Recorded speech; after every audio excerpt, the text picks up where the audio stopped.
Welcome to Creating Awareness, conversations that awaken, empower, and heal your soul.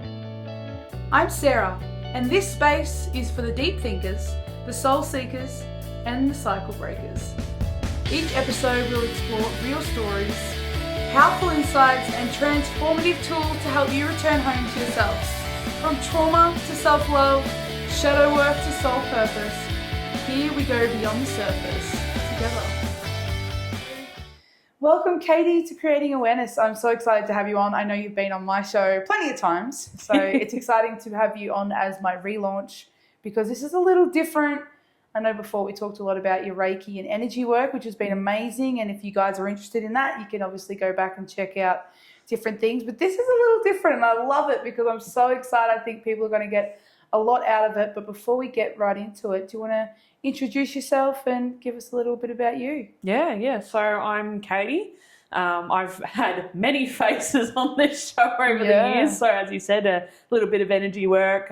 We had the spell work chat. You know, we've had a few different faces on here. So yeah, I've gone through a bit of a journey since then. And whilst those things are still relevant, I'd say that I'm walking down a bit of a different path at the minute. Yeah. And very much enjoying the process. So it's all part of it, isn't it? Like, you know, we go down these different chapters, and that's why I love that about, you know, like this show, for example, is that we're not just necessarily one person that does one thing. Like, we go down different paths in our journey, open up different chapters. So yeah, I'm excited to talk to people, or for you to talk to people about your journey in like health and things like that, because I think without your health, everything else kind of is null and void. Like, I look at people who are really suffering, even when I'm going through bouts of real bad suffering, and it really is hard to think clearly, have good emotional intelligence, move forward with any purpose or career. So the fact that you go on this journey, I think, is so key to life. So, tell us a little bit about your journey and where you want to start. Yeah, where do I start? There's so many layers to it. Look, I'll start at the very beginning, which was this is actually not my first time on this journey. So back in 2019, I'd actually been battling with my weight and my health for a little while at that point. And I decided to go on a bit of a venture there where I lost 22 kilos through diet and exercise and had a really good go at it. And I'm sure so many people can relate to this. The big but was then COVID came along. And what I very quickly found was I didn't have the foundations in place to support myself. So it very quickly fell apart. And I always say I don't have any regrets as such. I think it was a necessary journey to go down, because without that downfall, I would have never have gone on my spiritual journey, which, as we know, there's so many things that came out of that were awesome.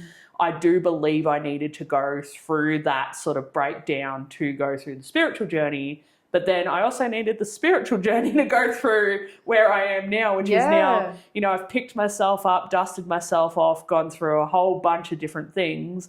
And now I've successfully lost 32 kilos and definitely feeling a lot more grounded in the experience, got a lot more tools behind me, a lot more knowledge to share, and just feeling so much better this time around. So that's the short version. We can definitely get into more of it, but that's, and I think basically watching your journey has been amazing, because you're like the talk of the town at the moment, because everyone's like, holy crap, look at what Katie's achieved, and just the passion you have for it, the knowledge you have as well. Like, it's not like you've gone on this weight loss fad diet thing and gone, oh yeah, I tried this diet and it's great. It's like you've really done the studying, the research, and you know your shit. Like, you really know what happens to your body internally to get the external, the inner child. Like, there's so many layers. So let's start with the inner child thing that kind of got you to pivot from trying this before to now you can actually move through it and achieve it. Yeah, 100%. So it was a bit of an interesting situation, really, because in between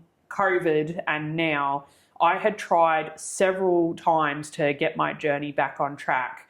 And it was really awkward because, like, the first time around, had gathered a lot of knowledge about what I was doing. So I felt like I was stuck in this body that was not figuring out what I was supposed to be doing had the knowledge behind me, but as I said before, I didn't have the foundations to support me. So at the time that I had a pretty big breakthrough, I wasn't really trying to lose weight at that point.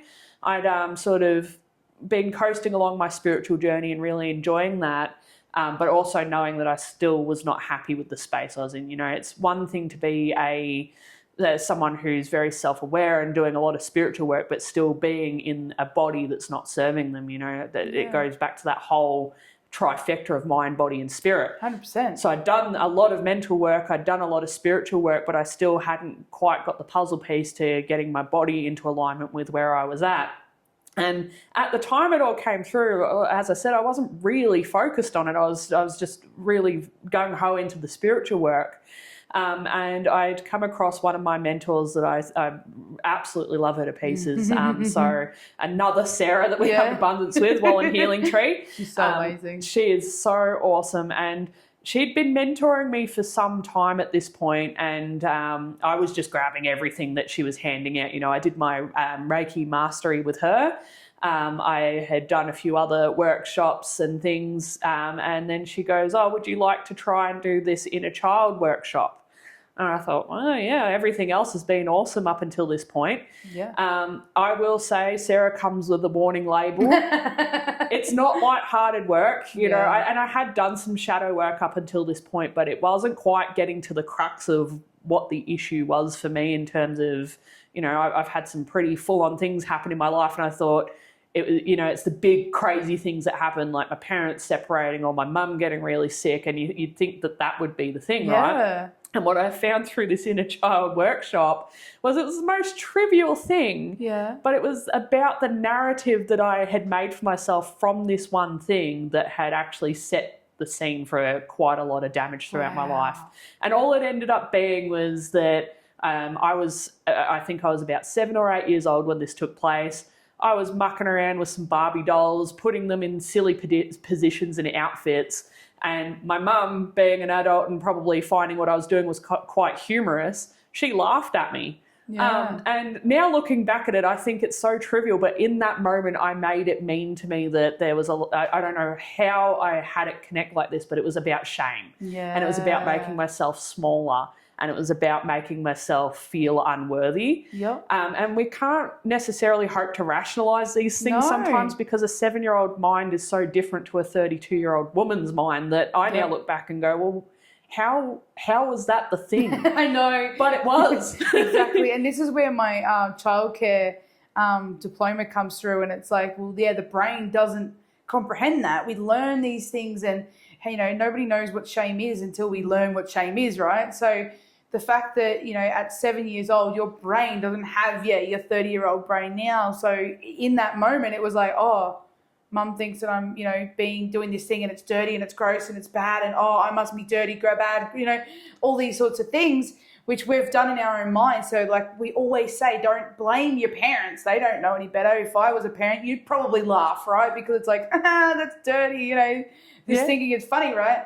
Not realizing that as a child, you've taken on this narrative. And like you said, you would have never even picked that scenario was the thing. 100%. So when we were run through this workshop, a lot of it was meditation based, which is how I ended up coming to this realization. So a lot of shadow work and inner child work is very structured. It's like, you know, think of a time where you were bullied or what have you, and you sort of unravel that. And I think that's where I kept going, was like, oh yeah, that really sucked when I got bullied in high school. And oh yeah, that really sucked when my parents got divorced. I didn't think about the one time my mum laughed at me, because it's so outside of a framework that you think of. The normal. So when I'd gone into this meditation space, I'm not really sure how it's structured now, because it's you know, a while back, but I just remember sitting there and going, oh wow, that was it. I think someone else was sharing their story actually at this point when I'd sort of come to the realization. I'm going, oh wow.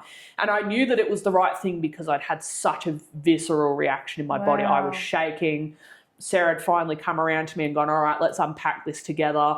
I was crying, I was shaking, my body was hurting, and I'm like, this is it. Holy moly. This is the thing that has caused so much damage in my life. That's crazy. And like pulling a string, all of this stuff started to come out, and I realized that in that moment, the initial feeling was shame.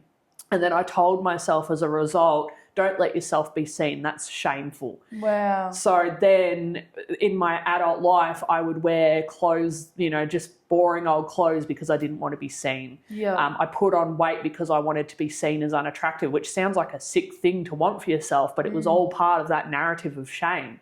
Wow. Yeah. That's incredible that you can get to that point. And this is why it's so cool when you can try these different modalities, because I don't know if it's one of those things you would have been able to necessarily get to by yourself without a little bit of coaching, a little bit of guidance, and a little bit of maybe, if you had the right tools and knowledge and how to do that for yourself. But to have someone to help walk you through that and a safe place to express what's happening, and for them to kind of give perspective and understanding, and for you to really unleash that and go, this is not mine anymore. Yeah.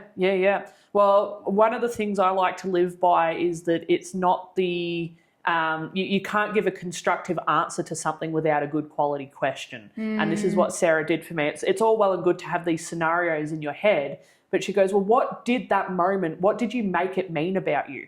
Because it's all well and good to be laughed at, but something triggered in your brain where you set a command so that you wouldn't get laughed at again. What was the command? And the command was to make myself invisible, make myself not be seen. Yeah, because then if you get seen, you get laughed at. So then if I don't be seen, I can't get laughed at. It makes so much sense now. And this is the importance. A lot of people will say, I don't want to do any child work. It's no good to me. Why dwell on the past? We're not dwelling on the past. It's pulling pieces out to let it back out of your body, because subconsciously you store. It's there, obviously. It's running your life.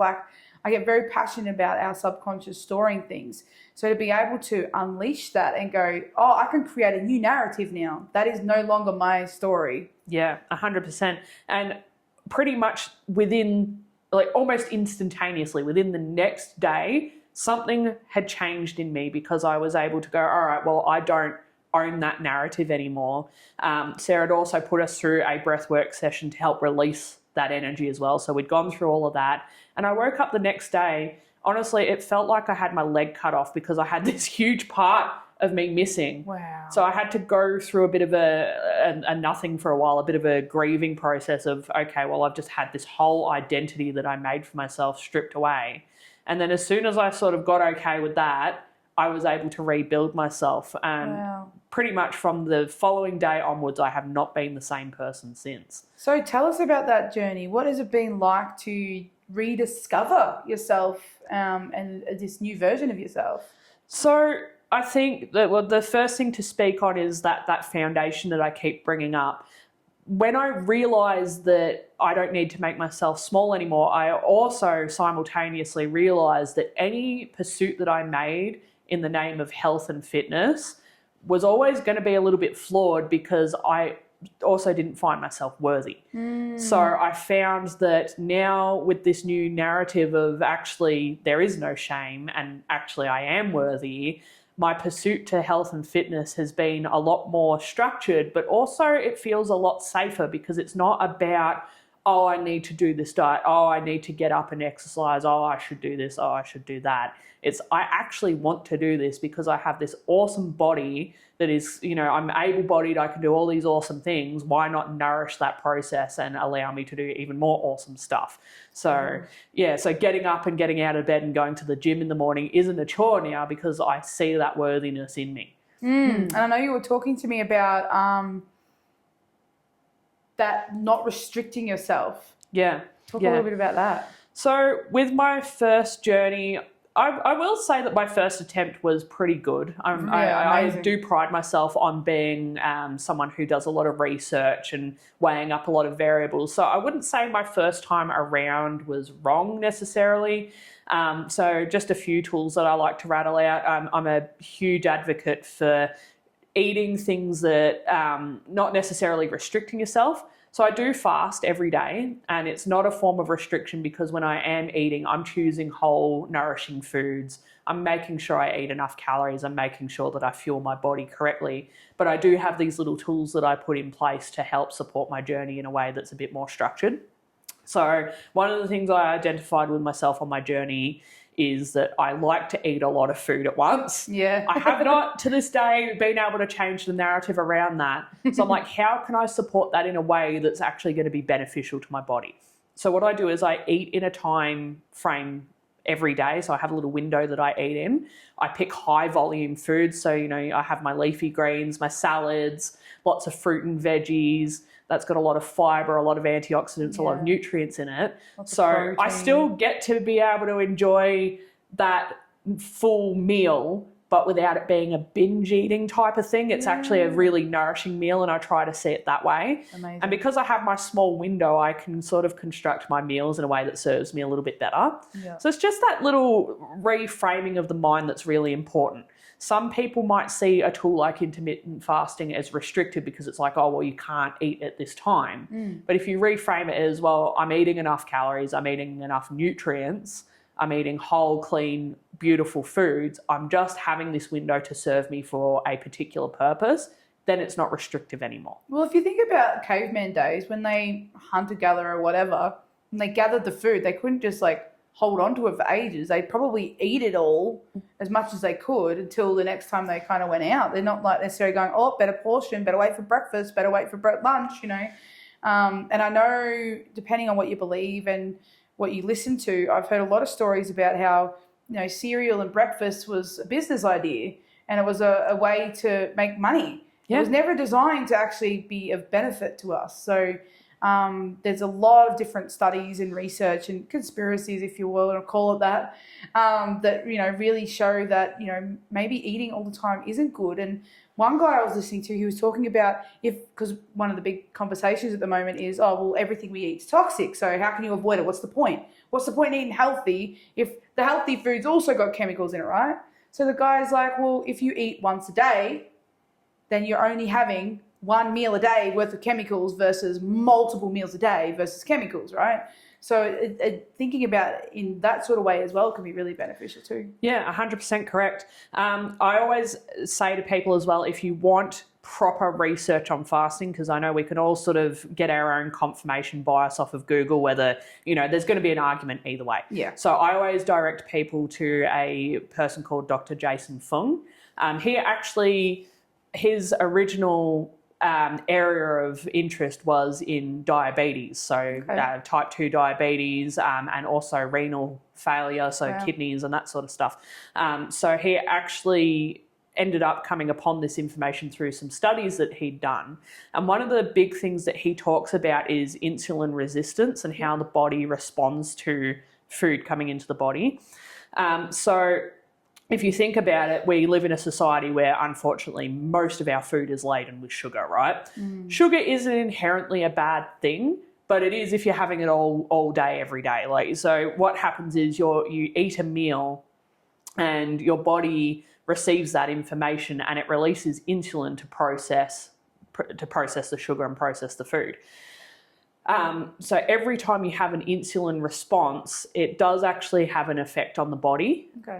So the idea behind it is if you're eating less meals a day or eating in a controlled window, you're controlling the amount of insulin responses that your body has. If you do that, you can increase your insulin sensitivity, which means you can respond to that process in an easier way. So that's one of the big things that he talks about. Wow. So I don't know if I've really done that explanation justice, but I do recommend looking into Jason Fung's work if you want a really detailed picture into that sort of stuff. And there's so many other layers to it. Like, we could be talking for days about all of the things that numerous scientists have discovered about fasting, but Dr. Jason Fung is one of the main ones to look into if you want to know a lot of information about fasting. And science-based stuff. Really science-based studies that he's done on numerous people. Yeah. So like some of the things that he's done is absolutely insane. Just as an example, through a lot of his studies with intermittent fasting, he's found that he's been able to minimize and or even reverse type 2 diabetes through a fasting lifestyle. Yeah. That's insane. So, yeah. What are some of the other benefits? 'Cause I know there are a few. Would you be happy to list a couple of potential benefits? Obviously, this is, talk to your doctor. This is not, don't take our advice. Just, it's all information to explore yourself. So I don't want anyone to Yeah, Sue us so later, humble, but- big disclaimer, I am Yeah. just a humble participant of intermittent exactly. fasting. I'm definitely not Just an expert, your experience, which is yeah. why I like to direct people to the research. Yeah. But just a few of the things, so we know about insulin sensitivity going up, that's actually a really good thing. Yeah. The other one is autophagy, which What's is, that? it's basically your body eats its own cells that are dying, basically. So autophagy is cellular repair and the body eating parts of So like the cancer cells and things it does that's yeah, foreign and things. defective cells. Oh, cool. Yeah, so that's one of the big ones. So the body actually can heal itself. We know that anyway. Yeah. But this is a whole other level of that. Yeah. One thing that I've noticed in multiple facets of my life is clarity, particularly spiritual clarity. As an energy healer, I find that if I have a clear channel, the channel being my body, so I'm not eating, I don't have food in my system, my body's not focusing on digesting and doing all of those processes, my spiritual channel becomes clearer. Makes sense. Don't really have a whole lot of, insight onto why that is. My theory is that because I've got a few less tabs in terms of digestion and metabolic processes happening, I can tap into my spirituality a little bit easier. So I prefer to do my energy work in a fasted state for that reason. There's a lot of debates on this, so again, I'm wrapping it in a disclaimer, but I prefer to train at the gym in a fasted state on the earlier end of fasting, so I'm not talking about like a whole day, but maybe like I'll finish eating my dinner at say 6 o'clock and I'll go and train at the gym at 9 o'clock the next day. So I've had a decent window where I've been fasting there. My performance goes up. Wow. So the mental clarity in terms of I'm more aware of my mind-muscle connection. I can focus on what I'm doing and I wake up with more energy as well. So that's really beneficial for the gym. Wow. My sleep has improved.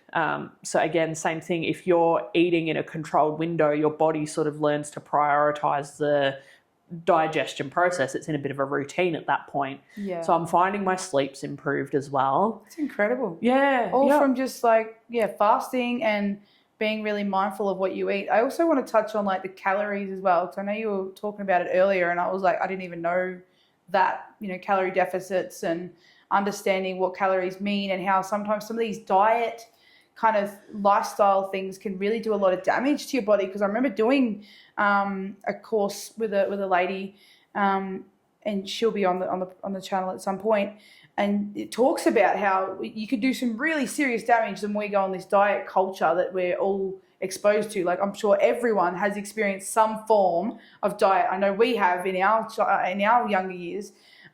So yeah, talk a little bit about what that sort of can do damage wise. So with calories, I guess because it's a huge topic. We could do a whole podcast on calories just on its own. Maybe we should. I think there's a lot of fear around calorie counting because again, there's a lot of diet culture things around that. The main thing to know with calories is I advocate for calorie counting. And the reason why is think of it like your body is like a bank account, right? So calories are just a unit of energy that comes from your food. So basically you need calories to be alive, right? So it's just your I guess your budget in terms of what your body needs. Okay. So you've got the calories that you consume in a day, and that keeps your body running. That it keeps your blood pumping, it keeps your metabolic processes going, it gets you out of bed, and it is responsible for your cognitive function, exercise, everything. Yeah, so your bills are paid. Yeah, exactly. Those are all your bills, right? That's it. So when you're considering doing a diet, you have to really get strategic about how to do that, one, safely, so that you've got enough money to pay your bills, enough calories to keep your processes going. Yep. But you also need to eat less calories than what you are consuming to maintain the state that you're in. Okay. So the best way that I recommend doing this is looking up a TDEE calculator, so total daily energy expenditure calculator. Okay. You can Google them. Yep.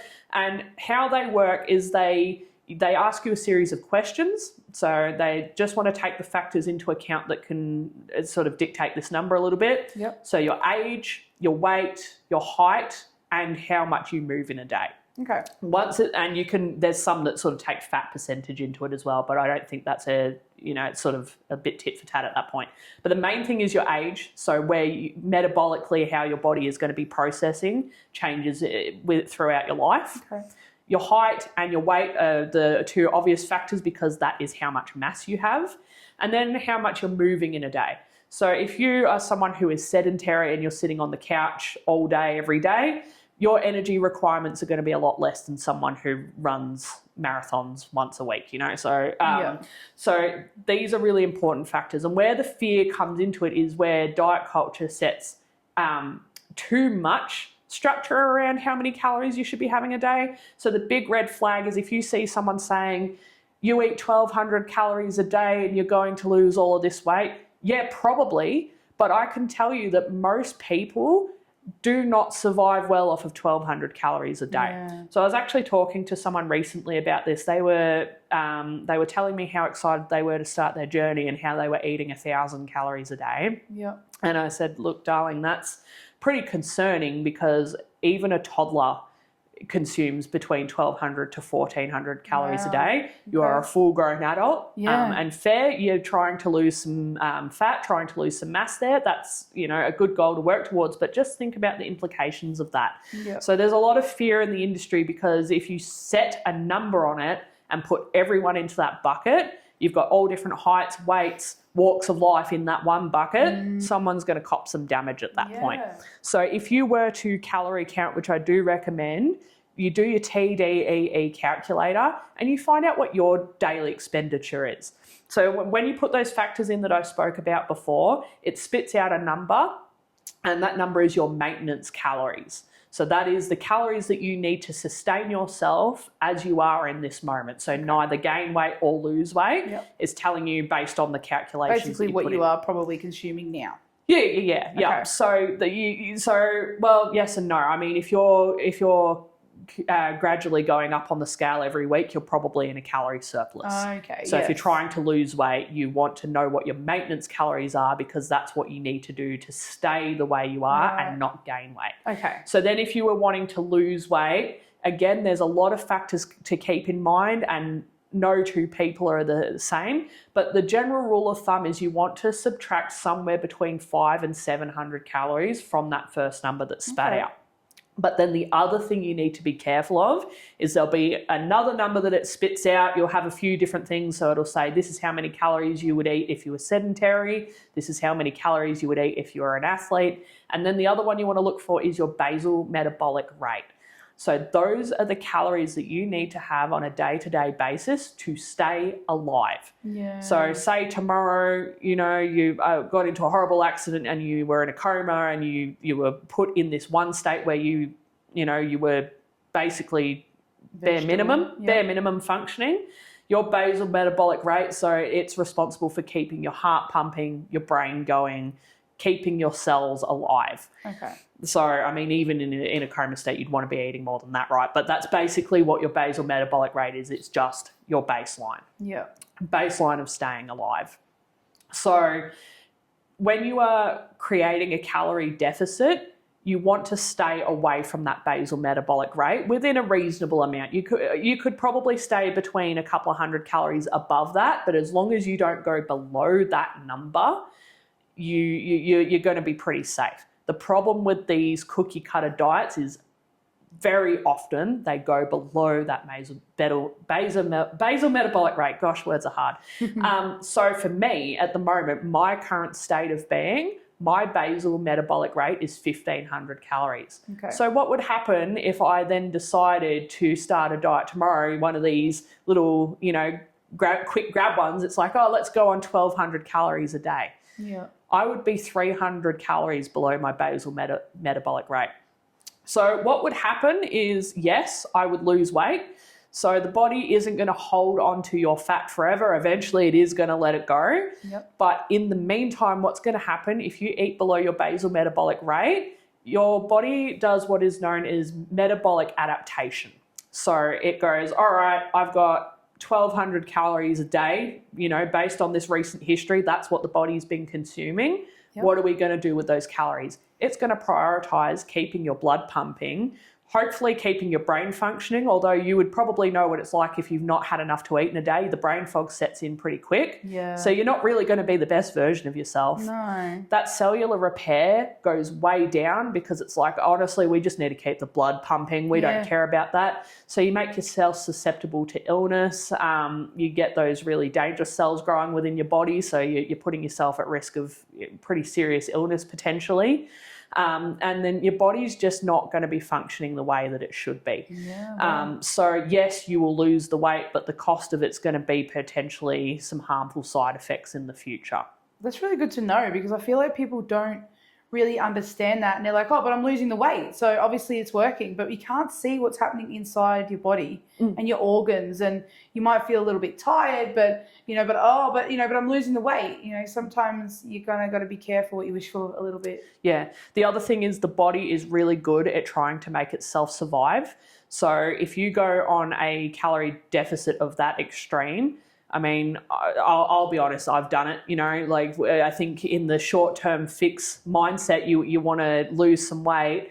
The body's going to go, I'm not doing that. We've got a abundance of McDonald's and, a cupboard full of food. Eventually you're going to snap and you're going to eat the thing. How many times have you seen someone go through that binge restrict cycle where they're like, oh, well, stuff it, this is too hard, and then they go and eat the thing that they're not supposed to eat. Well, exactly, because it's that deprivation again. It's like, oh, well, I'm not allowed to or whatever. So then you just kind of jump straight back into having the thing you probably shouldn't. Yeah, but the thing is, in that moment, your body's doing exactly what it needs to do. It's actually getting you to survive. So when a person sees that, they might see that they failed their diet, but actually their body's done exactly what it needed to do, and it's made you eat something because it is in distress. Yeah, wow. So that's why a lot of diets fail. That's why my journey failed in the beginning, because I didn't have a lot of foundations in place to make sure I was doing things safely. Yeah.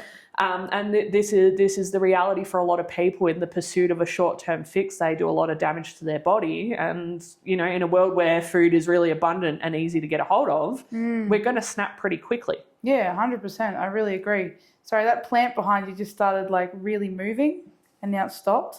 Hello. So it's that was very interesting. Got some things happening around this space. Yeah.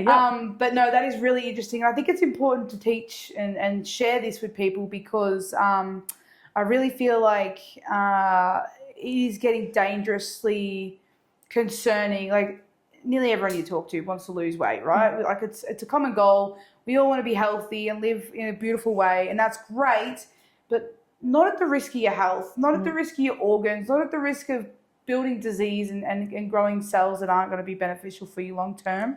Because then all of a sudden you no longer care about your weight because you have cancer you're dealing with. Yeah. So you've really got to be careful of, in the moment, sure, you're like, I need to lose weight. It's really important, whether it is for your health. Maybe you are looking at getting diabetes, or maybe, you've got a lot of health concerns. Maybe your knees are sore, maybe whatever. But there are some internal things that are going to go wrong if you are not careful about how you do it. So it's that whole, be quick with your actions, but be patient with your results. It's not going to happen straight away, but just be patient and doing it in a way that's a lifestyle, right? Like, let's talk about the lifestyle side rather than the diet mentality mindset wise. Yeah. So I guess where I eventually wanted to get to with this is, and as I said before, going into the inner child workshop, people really do need to get to the point of why they're doing it. The why is important. But finding that balance between why it's important and how to nurture your body safely. Because in the moment where you've got high blood pressure, you're pre-diabetic, all of these things are going wrong, it might seem worth taking the short-term risk to, maybe make some unhealthy choices just to get the weight off your body so that you can do the thing. But it's not going to be sustainable long-term. What you need to do is you need to find the willingness to do some hard things for a while, but find the worthiness within you to know that you deserve it, and that if you take the steps in a healthy, sustainable way, your body will recover. You know, you will get to that place where you can lose some weight safely, and those risk factors will go down. But yeah, you do have to be patient, and you do have to find what works for you. You know, as I said before, I'm a huge advocate for fasting, but if you have a history of really disordered eating where that's not right for you, go down the avenue of seeking a nutritionist or someone who can really guide you down that path safely. And do the calories in a different way that's not including fasting. There might be a different way to do it, exactly. But yeah, I'm a huge advocate for doing the research and really taking the time to make sure that you're doing it properly. And as I said before, a lot of it is a mental game. You know, for me, I had to do the inner child workshop. I'd had all of this knowledge on fasting and exercise prior to the fact, but unfortunately I didn't have a good foundation to work off. I got hit, well, we all got hit with COVID, you know, things got pretty rough there for a while. Because I didn't do the mental work, my why for losing weight was not that strong. And I still had that unworthiness wound from my inner child stuff as well. So any attempt to lose weight wasn't strong enough because I didn't feel myself worthy of it. So my biggest advice for people going down a weight loss journey, I've got a lot of people now, you know, at this point where I've lost 32 kilos, I've got so many people going, well, how did you do it? You know, what's the hot tip? What's the secret? And I'm like, you're not going to like it. You're not going to like it, because I could give you a diet plan. I mean, I'm not qualified, so I wouldn't. But, you know, I could tell you the hot tips. I could tell you everything I'm doing. But are you going to do it if you don't find yourself worthy of it? And the answer is more likely going to be no. 100%. And if you don't think, and the thing is, the subconscious thing, consciously you can say, well, of course I'm worthy of it. But if your little child, your subconscious brain is like, no, you don't. Like, you really don't. Like, look at all these data, all the information that's telling me that no, you don't. Doesn't matter how conscious you are. Like, you set your goal for the year. And how many of us have done this? We've set the goal for the year. We've made the plan. We've got rid of all the bad food in the house. We've signed up to the gym. We've got the activewear. We've got a gym buddy. And we've gone to the gym. And we are so consciously ready. But your subconscious, your inner child is not ready. Yeah. So the thing I've been sharing with people a lot lately is, and actually I'll backtrack a little bit, the industry tells people you've got to find your why, which is important, right? Your why is so valid. Like, there's so many people, I want to lose it for my kids, you know, I want to lose it so I'm on this planet for a long time. I want to lose it so that I can be an active person for my partner, whatever the reason is. And usually we then try and redirect you, what is your why? Why are you doing it for you? I guess, to play the devil's advocate a little bit, I implore people to find their why not, which is what is it that has stopped you up until this point being successful? Because we've all got a valid why. You know, and every reason's valid, even if it's superficial ones. I want to look hot. Yeah, sure, go for it. That's great if that's what you want to do. But why haven't you done it yet? And this is a really big one, because if you know your why, but you have an unworthiness wound, your why not's always going to be stronger. So I'm now an advocate for finding your why not. I love that. I really love that. And I hadn't heard it until you said it. And I was like, that is fucking gold. Yeah, because it leans into that shadow work, right? And it is uncomfortable. A lot of people aren't willing to face the why not, because it can be pretty ugly. You have to call yourself out, don't you? Yeah. Why didn't you get up and go for that walk this morning? Well, this is the thing. I am pretty strapped to believe that there are people out there that are sedentary and overweight because they're happy with their lives. Yeah. Usually people are in that space because, you know, trauma, maybe, you know, there's a lot of unhappiness in their life. Maybe they've got a lot of things going on for them. All of that's valid, but they need to get to the crux of what it is that's put them in that position in the first place before they can ever hope to undo the damage that's been done. Well, it's like an alcoholic or someone on drugs, you know, when you think about habits, right?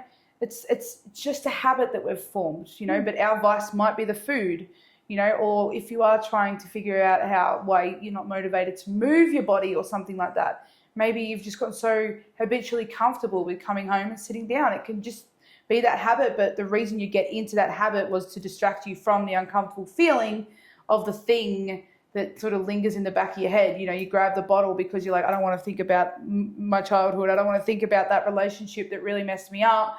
I'll just drink about it and just leave my body a bit. Yeah, 100%. And when we live in a world where we are surrounded by hyper palatable foods that are engineered to make you want more so that you can increase sales. I know I'm going down a bit of a rabbit hole here, but we are in a world that is geared towards people wanting more and more. So food is absolutely drugs. 100% it is. There was a saying you said before, which just reminded me of that. What was it? It was to do with if you don't control your mind, the world will control your mind. So another saying I like to live by is choose your hard, or the world will choose your hard for you. And that goes down the food route, right? It applies to everything. So I say to people, you know, when they ask for this super amazing hot tip secret that I have that, you know, that's helped me be successful, I say, well, you know, getting out of bed every day is hard. Choosing the right meals every day is hard. Do you think I want to sit there logging my calories into my calorie computer? It absolutely numbs my brain sometimes. It's hard, 100%. All of it is hard, but it's also hard. I've lived the reality of waking up every day really worried about my blood pressure. My knees hurt. I don't fit into the clothes I want to. I see my body deteriorating day after day. I'm only 32 and I'm starting to have some serious health issues. Yeah. So yes, there's absolutely no health or lifestyle change in the world that's not going to be hard.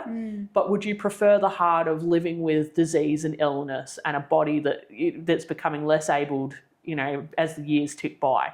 Is your hard being that you might leave this world 10, 20, 30 years early because you can't support your organs can't handle it? Yeah, exactly. Yeah. So this is what I say to people. There's no right way to make a lifestyle change. There's obviously some wrong ways, but you know, easy way probably. Yeah. Well, I always say there's 1,000 different ways you can do this. You can hire a PT, you can hire a nutritionist, you could do at-home workouts, you could do calorie counting, you could do meal prep, you could do keto, you could do high carb, low fat, whatever. All meat, all veggie. Exactly. There are 1,000 different ways to do this. And, you know, it is going to take some trial and error because everyone is different. You know, you might have really loved the bit that I was talking about with the fasting thing and go and try it and go, no, this is garbage. I would actually prefer to eat 6 small meals a day because I'm a snacky type person. You're not wrong for doing that. No. You just got to find the right fit.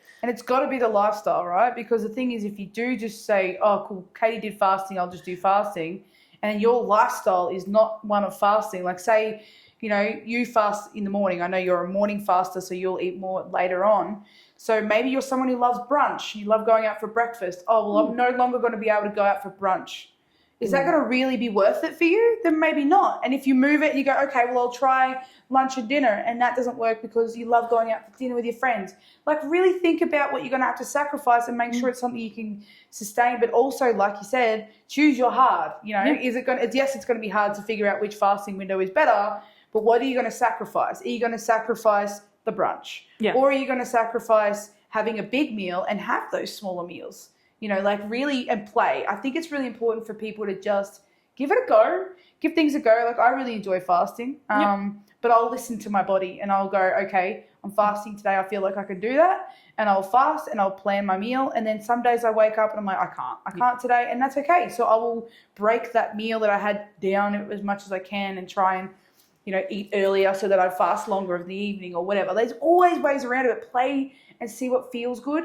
And when we say feels good, obviously we're kind of like, you know, it's got to be hard, but you also got to listen to your body. And this is where getting intuitive when listening to your body in a way where it's like, yes, your legs hurt when you've gone for that run.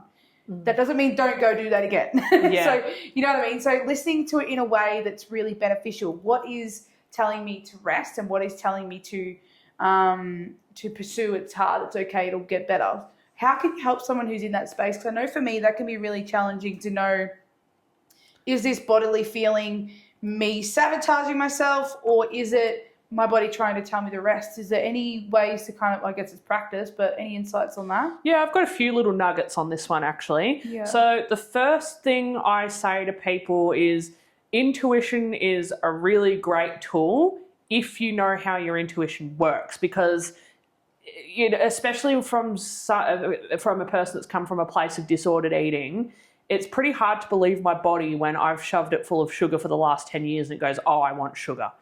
So I call it sort of a little bit of like educated intuition. In that if your body is craving sugar, remembering that that sugar and carbs, they are a primary fuel source for the body, so it's not wrong to want that, but it's questioning, what is it that you need? Do you need sugar because you're low on energy? Is it something that maybe a piece of fruit can remedy? So, fructose, there's nothing wrong with fructose in the body.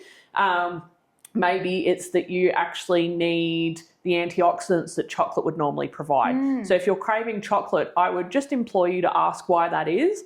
In the beginning, without a lot of research behind you, that might seem really tricky. So I always, with everything in life, I always invite people to just get really curious about it.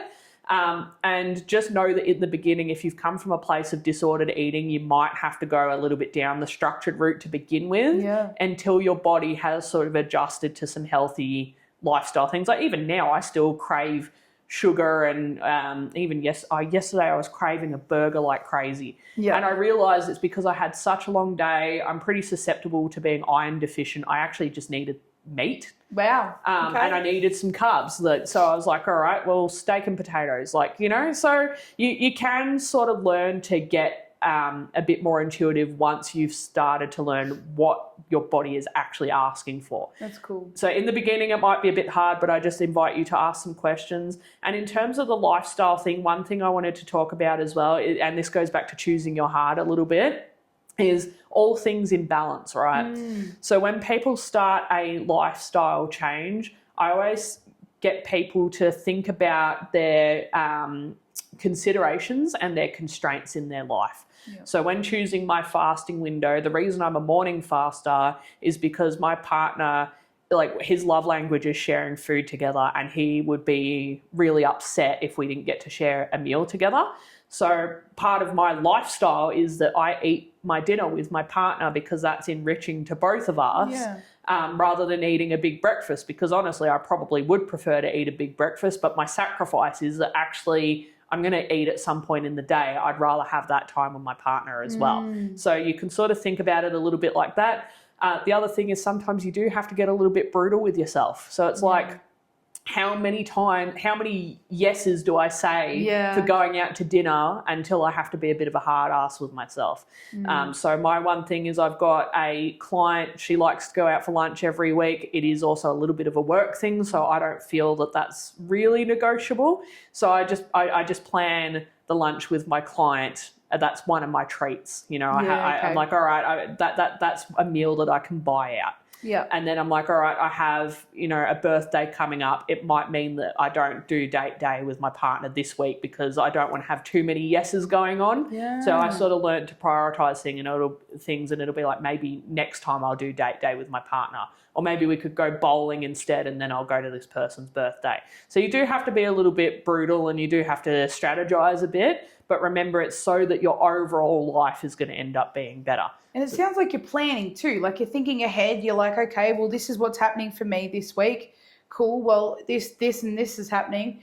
They're big, high, probably calorie things. So how can I adjust my week to do that? So I think some people can get overwhelmed with the planning, but I think it's like you said, at the start, it's going to take a bit, because it's like breaking a habit, isn't it? So you get into the habit of eating a certain way, or eating a certain thing, or doing a certain thing, or just saying yes to everything. You're breaking the habit for the first, what would you say, 30 days maybe a little less, but at least maybe 30 days roughly. Do the habitual thing, be a bit strict on yourself, and then start to bring in that sort of flexibility where you can, or just, I guess it depends where you're at. Yeah, I'm an advocate for, I guess, again, in the beginning, it might be a bit of a tricky one, but I am an advocate for not restricting yourself at all, just getting smart about what it is. So going back to the calories talk for a second, in my deficit, I was on a certain amount of calories per day. I would go, all right, I know that I'm going to crave the sweet thing at one point. I can't necessarily remove it out like I could, but it would be a pretty hard-ass thing to do. So I just allocate 300 of my calories a day to be something that's not so much in alignment with the rest of the meal plan. And so my general rule of thumb is 70-30 rule. So 70% whole, clean, nutritious foods, 30% or even 20% of something, a little bit more decadent. Yeah, nice. So that I have that every single day. So there is no such thing as restriction in my world. It's like, all right, yes, I will have a healthy breakfast and a healthy lunch, but my thing every night recently has been jelly and ice cream. Nice. So I just have that little thing, and that keeps me on track. That looks different to other people. A lot of people talk about cheat meals.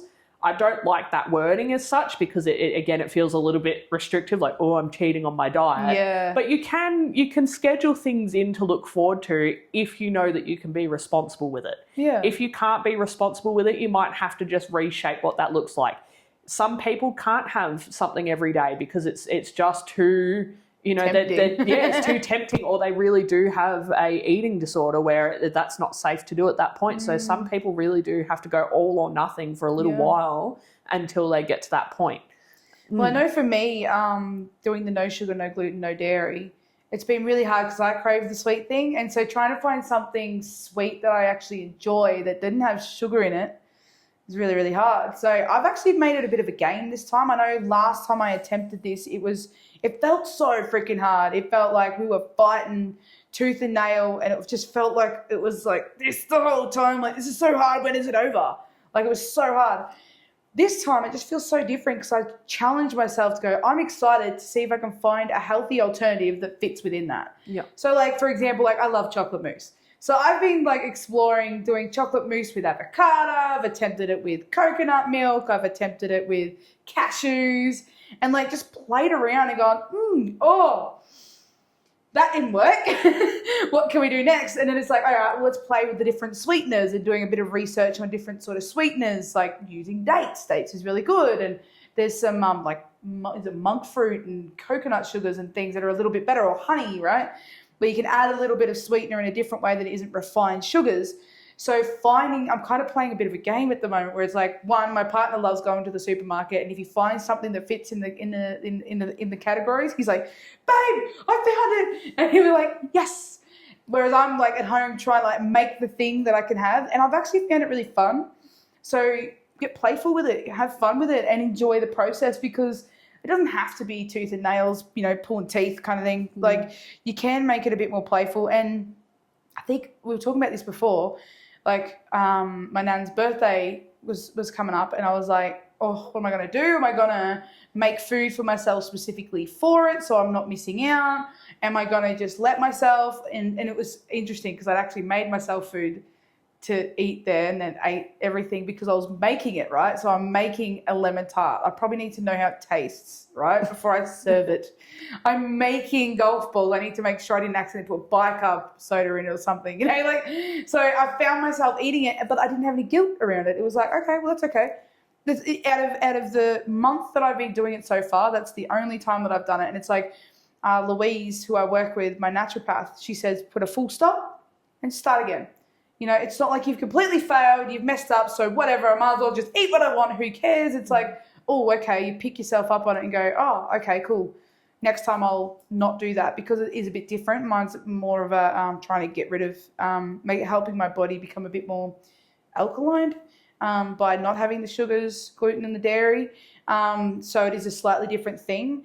But yeah, it's just a mindset around it. It's not having that restriction. I'm not missing out. Yeah. It's like trying to not, and I have to catch myself, and you've caught me out a couple of times where it's like, no, you're not missing out. It's not, I can't, you can, but I am choosing to. I want to. Like, the wording in that sort of thing can be quite more empowering than disempowering. Yeah, 100%. And that, like I said, with this stuff, a huge percent of it's mental, right? So if you drop your phone on the floor, you're not going to then go and piff your phone out the window to make sure you smash it. Like, you pick your phone up and you carry on, right? Yeah. And the same is with lifestyle choices. We're humans. And like I said before, we are in a world where, unfortunately, everything's geared towards us really having pretty terrible diets. Yeah. So we're doing the best we can with what we've got. And having helpful wording around that can be a really powerful thing, because it can be the difference between restriction mindset and actually nurturing mindset. Yeah. So I know one of the ones we like to use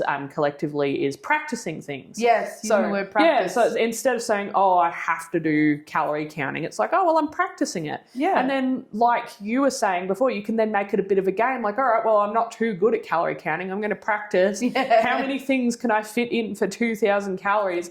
And I like doing that. Like, how many snacks is 2,000 calories? Like, if I didn't have any meals and I had a day full of small snacks, what would that look like? Yeah.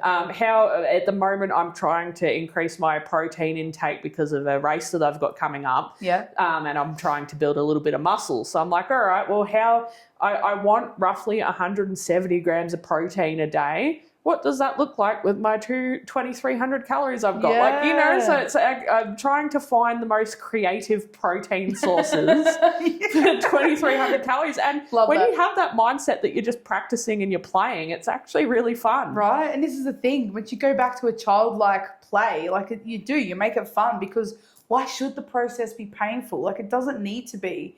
And obviously some days are harder than others. That's just life. We get that. But pick yourself back up, pull your socks up and go, all right, well, how can I make this fun? You trying to find, snacks that you can, play around with. Well, this week I tried having popcorn as my snacks and that was really good. What else can I have? Or, can I have more? Because I know you were doing the comparison between I can have this much popcorn or I can have this much of something else. And it's like, well, what do you want? Do you feel like you can handle just having that and not that? How hungry are you? Yeah. And playing with that? Because I know for me, some days I'm hungry and I could eat everything. So I need my calories to be pretty light on so that you can eat like a lot of food, but it's still in your calorie ratio. Yep. Versus, I'm actually not that hungry today, so I probably could have a cupcake and kind of be fine with that. Yeah, 100%. It's all about getting playful, but it's also learning about yourself. So I know I'm someone that, and actually a lot of people are,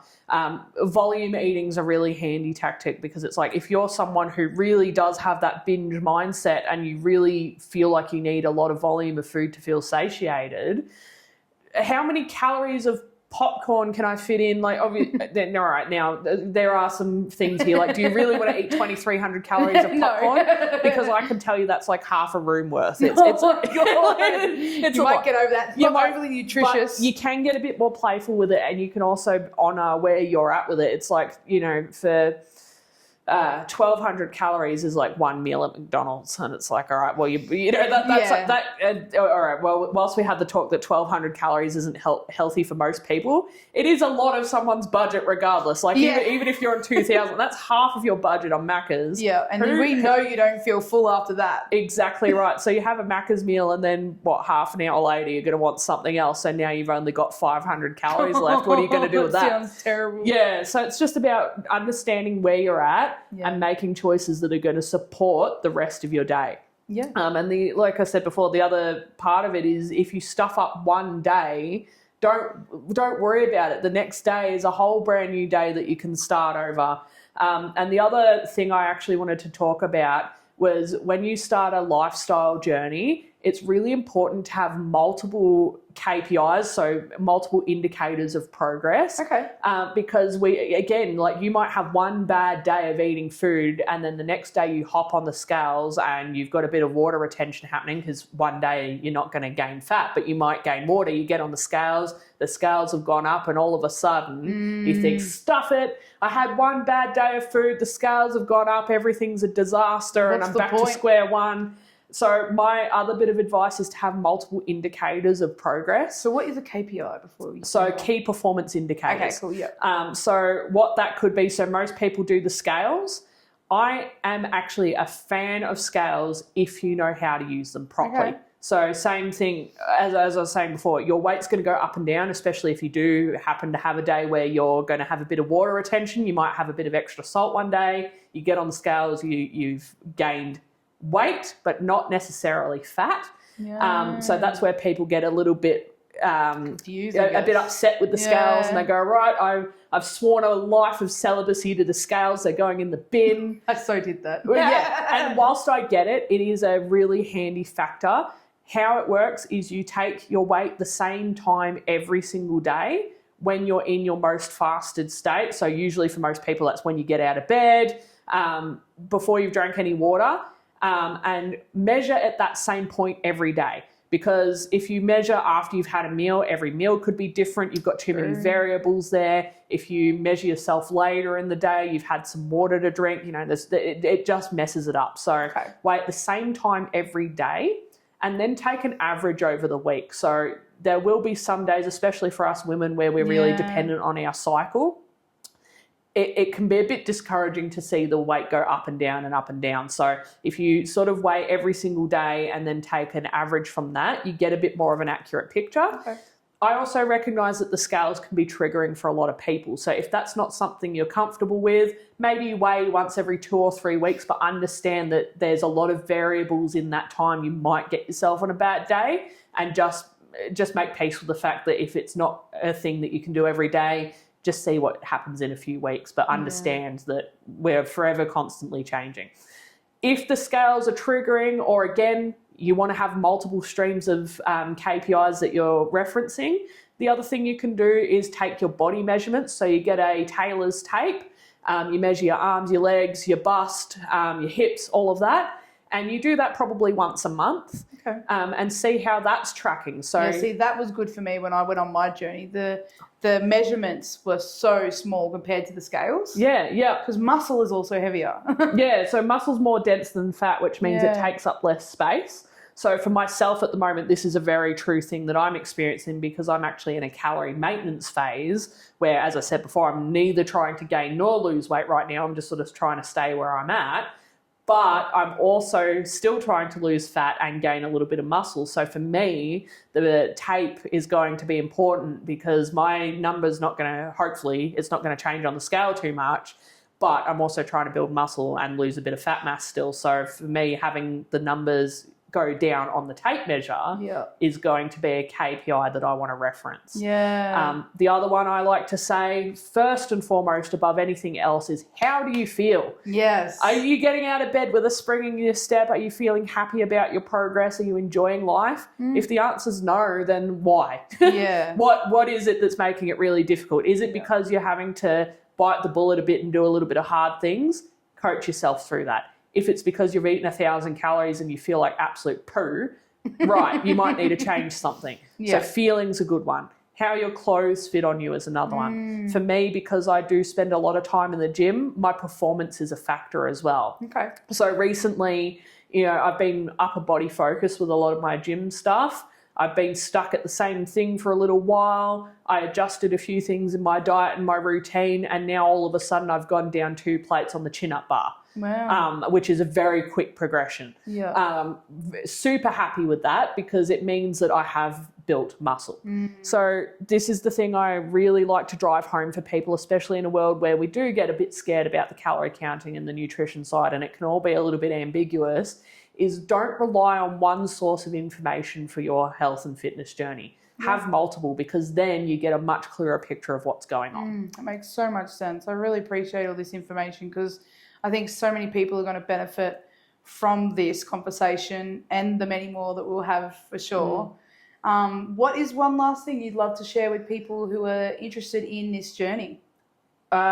Just to bring it all back home, is do the work. Honestly, I know it's easier said than done, but no one else is going to show up for you. You have to choose to show up for yourself. And if you don't feel like you can do that at the moment for whatever reason, know that you are worthy of it. But if you're not feeling that way, you need to do the work. Because no one's going to come and save the day. No one's going to come and get you out of bed and take you to the gym every morning. No one's going to meal prep unless you're really financially well off.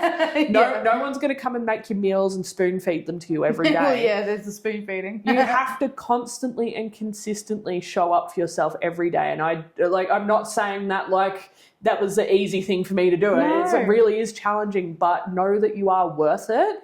And that if you choose to take those steps every day, your mind, your body, and your soul will thank you for it. So, And it is worth it in the end. Like, honestly, the clarity that you have, just like you said, the quality of sleep, the lifestyle, the energy, like it's all so worth it. Yeah, and look, if this all sounds really daunting, because I understand, start with one change at a time. Whatever feels good. So you go, all right, the exercise is a bit much at the moment.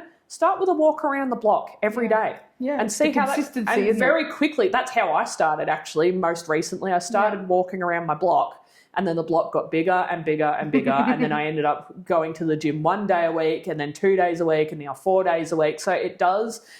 We like to progress naturally. We're pretty good at doing that once we get the ball rolling. Yeah. So just start small. Start with one thing at a time and trust the process and know that each little change, if you're already walking 4,000 steps a day, try 6,000. Yeah. If you're walking 6,000 steps a day, try 10,000 and just see how much of a difference that makes, because every small change is going to have a ripple effect throughout your whole life. Yeah, it's like a snowball effect. You start the momentum, you get the ball rolling. It's hard to get the ball rolling, but once it rolls, you're good. Yep. You're good. Actually, you know how I started? I started by setting my alarm and going and sitting outside every day with my morning coffee. So I didn't even start with walking. I started with sitting outside for 5 minutes. And I had a timer because sitting outside was so daunting to me. I'm like, I don't want to sit outside. So I set a timer. And for the first few days, as soon as the timer went off, I was straight back inside. I'm like, yep, cool, did that, done. Then when the timer went off, I'm like, actually, this is quite nice. I'm going to sit here a bit longer. And then eventually the timer would go off and I would start maybe doing some stretches, and then I turned the timer off. And then I'm like, well, maybe I might walk around whilst I'm out here. So sometimes the progression is that slow. That's so cool. That's really a big part of it, is just take the urgency out of it. I mean, yes, sometimes it is medically sensitive. Sometimes you do need to take it seriously, but also know that you don't have to conquer Mount Everest in a day. Yeah, these things, it took ages to get to this point. It's going to take a while to get out. So I know that the one thing, just before we wrap up, is that I wanted to make sure people know about is, because that made me think of it, is that whole going to the gym thing. You want to say that? Do you know what I'm talking about? No. How your trainer was like, just show up to the gym. Just pull up. Billy. Yeah. Billy. So this was the first time around with my journey, and this stuck with me forever. Yeah, me too. So I remember when I started out, I had really bad gym anxiety, and I'll be honest, I still struggle with it to this day. So it is a work in progress. But I remember the first day I turned up to Billy, and he said to me, he goes, all right, so you work across the road, so that's a great start. He goes, pack your work bag, pack your toiletries. He's like, I don't even care if you come in your pajamas. And he goes, I know, like, well, obviously you're probably not going to want to, so that's a great start. Especially if you sleep in the nude. Yeah. So that's already getting the ball rolling, right? Because you're going to probably want to put some clothes on. So you're already doing better than you thought you were going to. And he said, if all you do is turn up to the gym and come and sit on the stationary bike and you go, no, this is still too much, and then you get off and go home, well, you already beat the person that didn't even get up past the alarm in the first place. Yep. And he said, I guarantee you, if you just get through the door, you're probably not going to just get through the door. Exactly. And he was 100% right, because by the time you've eaten the frog and you've got in the car and you've driven all the way there, and you've already done the hardest part. Yeah, well, this is it. So he asked me in the beginning, he said, I want you to make a commitment for, I think, whatever it was, 30 days, that you come and see me every day for 30 days. Wow. He goes, we don't have to exercise. You can go read the paper if you want to, but I want you to see me every day for 30 days. High. Yep. And that was that first small little bit. Amazing. And that has actually set me up for the rest of my life. I love that. I think that is so freaking profound, because we underestimate that, because it is, especially a lot of people have like ADHD and all these sorts of things. The thought you step through the whole thing, and that is just so daunting. So you just don't. But if you can just step into the gym and you can leave, you can even say to yourself, I am not doing anything. I'm just going to walk in, I'm going to walk out. You've walked in and you've walked out. You've said you're going to do something. You've trusted yourself. You've done it. And it's showing up is the hardest part. I know that even on my walks, it's like, oh, I can't be bothered. As soon as I put my shoes on and I'm out the door, I'm good. Yep. I am so good. I could walk. As far as I feel, I don't need a more time schedule thing, but I will walk and it is fine. It's the getting up, it's the putting the shoes on, it's the getting out the door that's the hardest part. Do that bit consistently, even if you do like little tiny block. Yeah, there is such a thing as positive self-gaslighting. So what it is you basically, you lie to yourself about doing something and you build the snowball effect. This is a technique I use with my running, right? Okay. So when I really want to give up and I'm like, nah, like absolutely stuff this, I'm done. I go, I bet you can run to that lamppost, can't you? I'm like, yeah, of course I can run to that lamppost. What am I, stupid? I'm going to do It's like the Challenger, isn't it? Yeah, Like and then you get to that lamppost and you're like, what about the next one? And then you sort of get in your head a little bit. It's like, well, yeah, it's only one more lamppost. Of course I can do it. Yeah. Well, maybe this time we'll do 2 more because since you did those 2 and that was so easy, let's do 2 more of those. Wow. And well, yeah, of course I can do 2 more. It's only 2 lampposts. And then all of a sudden, little by little, you run half a kilometre. Like, yeah, that's so good. It breaking does, it down. It sounds counterintuitive, and this is the same thing with going to the gym. It might be that, I have to put my slippers on and get out of bed. Yeah, of course I can do that. And you tell yourself these little narratives, and you are essentially gaslighting yourself a little bit, but it's all in the name of positive, self-encouragement. Yeah. So it is a very valid tool for people that struggle. They see the whole Mount Everest. They're like, oh, I've got to run 5 kilometres, or oh, I've got to go to the gym and do a full upper body workout, or oh, I've got to commit to 8 weeks of being in a calorie deficit. Yes, that is a lot when you look at it like that. Start with one action. Start with one day. Yeah. Whatever it is, whatever your version of doable is, start there and progress. Yeah. No, that's amazing. Thank you so much for sharing all that. I think it's so exciting, and you'll definitely be on again, I know, because there's so much more we could talk about, and your journey is so inspiring. It's inspiring a lot of people, so keep it up. I'm really excited to see where it leads. So. Yeah, my biggest thing out of this is, now that I've done this for myself, my biggest thing is supporting others. So yeah, I'm really excited to be here, and I'm really excited to share all the things that can potentially help someone else on their journey. So 100%. Thank you for having me. That's all right. If anyone wants to reach out, is that a doable thing or not yet? Yeah, well, it'll be via you for now. Yep. So, I mean, feel free to hit me with some questions via Sarah. I'm more than happy to help people out in that respect.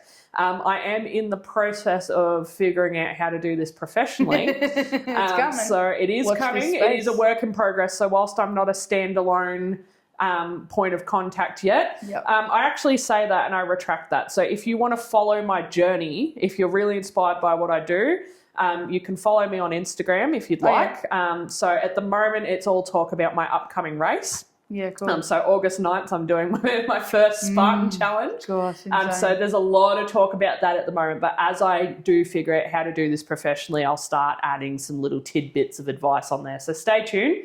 My Instagram is Seize the Day Fitness with a little underscore between each word. So seize _ day _ fitness. It's funny because your last name is Day, so that was the whole point. Oh, right. Yeah, and I was like, was that my little catchphrase is just taking it one day at a time. Oh, so relevant. I love it. Amazing. So make sure you follow on Instagram if you're interested. Yeah. And I look forward to talking with you soon. And forward your questions to Sarah if you want to do that instead. More than welcome either way. Yeah, easy peasy. Well, thanks so much, and we'll talk to you guys soon. Thanks, guys. Bye. Thank you so much for watching, everyone. I hope you had just as much fun as we did with this episode.